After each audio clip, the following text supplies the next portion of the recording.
नमस्कार।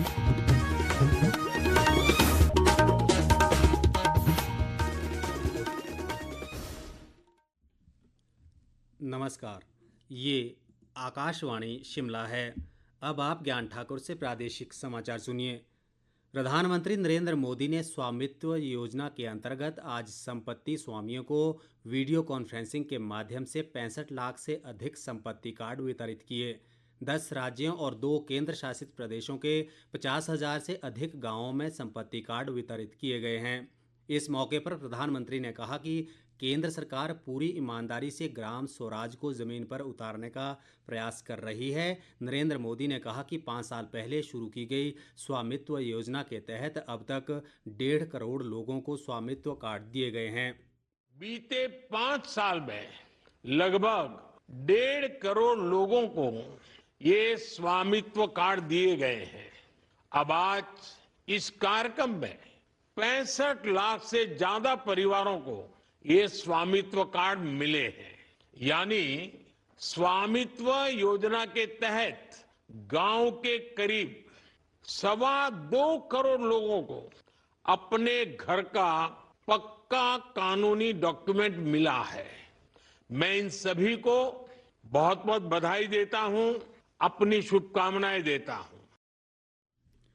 प्रधानमंत्री ने कहा कि स्वामित्व योजना लागू होने के बाद से पिछले 5 वर्षों में 2 करोड़ 25 लाख से अधिक संपत्ति के दस्तावेज जारी किए जा चुके हैं। प्रधानमंत्री ने कहा कि संपत्ति के उचित दस्तावेज न होना एक बड़ी समस्या है और इस कारण ही विवाद पैदा होते हैं। उन्होंने कहा कि संपत्ति के उचित प्रलेखन से बैंकों से ऋण मिल पाएगा और अवैध अतिक्रमण से संरक्षण मिलेगा।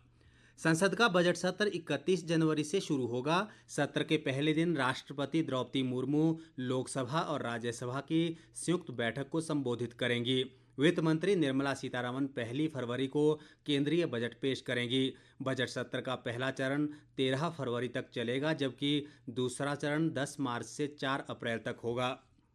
नेता प्रतिपक्ष जयराम ठाकुर ने कहा है कि प्रदेश में कांग्रेस सरकार के 2 साल के कार्यकाल में स्वास्थ्य सेवाएं पूरी तरह चरमरा गई हैं और सरकार गरीबों को मुफ्त इलाज की सुविधा से वंचित कर रही है। शिमला में आज एक पत्रकार वार्ता में उन्होंने कहा कि आईजीएमसी में कैंसर से पीड़ित एक मरीज को हिमकेयर सुविधा न मिलने के कारण उसकी मृत्यु हो गई। जयराम ठाकुर ने कहा कि सरकार का इस तरह का अमानवीय दृष्टिकोण प्रदेश के गरीब लोगों के लिए बेहद दुर्भाग्यपूर्ण है। हिमाचल प्रदेश में स्वास्थ्य के क्षेत्र में हम देख रहे हैं जो बेसिक सुविधाएं जो वर्षों पहले मिलती थी, आज उन सारी सुविधाओं से भी हमको महरूम होना पड़ रहा है। और वो भी बड़े संस्थान जो हमारे स्वास्थ्य के संस्थान हिमाचल प्रदेश में, जिसमें आईजीएमसी है और जिसमें हमारे दूसरे संस्थान हैं। सबसे बड़ी बात ये कि स्वास्थ्य की सुविधा हर व्यक्ति को मिलनी चाहिए और मुख्यमंत्री जी से मेरा इस बात के लिए आग्रह है कि हिमाचल प्रदेश में इस चरमराई हुई स्वास्थ्य की व्यवस्था को दुरुस्त करने के लिए बजट का प्रावधान करें और इसमें काम करने की शुरुआत करें।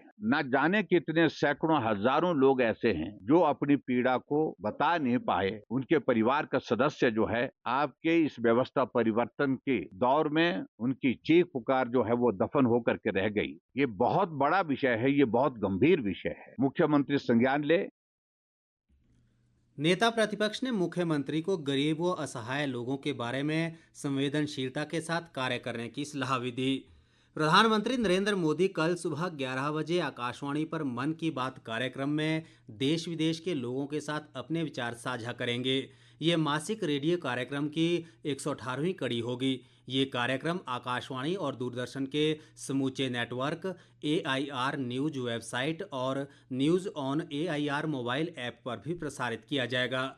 ये कार्यक्रम AIR news, DD news, PMO और सूचना प्रसारण मंत्रालय के YouTube चैनलों पर उपलब्ध रहेगा। मन की बात कार्यक्रम के हिंदी में प्रसारण के तुरंत बाद आकाशवाणी से क्षेत्रीय भाषाओं में इसका प्रसारण किया जाएगा। प्रदेश के अधिकांश भागों में आज बादल छाए हुए हैं और ठंडी हवाएं चलने से तापमान में गिरावट दर्ज की गई है। राज्य के निचले जिलों हमीरपुर, बिलासपुर, कांगड़ा व मंडी के कुछ क्षेत्रों में देर रात और सुबह के समय कोहरा छाए रहने व पाला पड़ने से शीतलहर जारी है। लाहौल स्पीति के ताबो में आज न्यूनतम तापमान -11.9, केलंग में -9.5, समदो में -7.3, कुकुम सेरी में -5.9 और कल्पा में -1.8 डिग्री सेल्सियस दर्ज किया गया है। मौसम विभाग ने आगामी 24 घंटों के दौरान प्रदेश के उच्च व मध्यम पर्वतीय क्षेत्रों में कुछ स्थानों पर हल्की बर्फबारी और मैदानी क्षेत्रों में मौसम शुष्क रहने की संभावना जताई है। इसी के साथ ये समाचार बुलेटिन समाप्त हुआ। हमारा अगला बुलेटिन आप सुन सकते हैं शाम 7:45 पर। नमस्कार।